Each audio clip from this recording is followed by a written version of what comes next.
إلا ما علمتنا إنك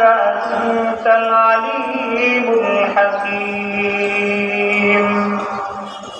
الحمد لله الحمد لله الحمد لله মহান রব্বুল আলামিনের দরবারে অগণিত শুকরিয়া যে মহান রব্বুল আলামিন আমাদেরকে অত্যন্ত দয়া করে মায়া করে মেহেরবানি করে শাওয়াল মাসের চতুর্থ জুমায় দুনিয়ার হাজারো ব্যস্ততা হাজারো পেরেশানি আর অসুস্থতার মাঝ থেকে মুক্ত রেখে পৃথিবীর বুকের সবচেয়ে দামি জায়গা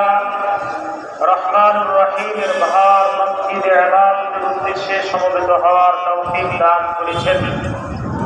আমরা সেই মহান রব্বুল আলামিনের দরবারে স্বতঃস্ফূর্তভাবে কালেমাতুশ শুকর হৃদয় উজাড় করে আল্লাহর প্রতি সর্বোচ্চ ভালোবাসা মহব্বত নিয়ে সমস্বর কণ্ঠে উচ্চ স্বরে সকলে বলি আলহামদুলিল্লাহ রব্বানা লাকাল হামদ হামদান কাসীরা।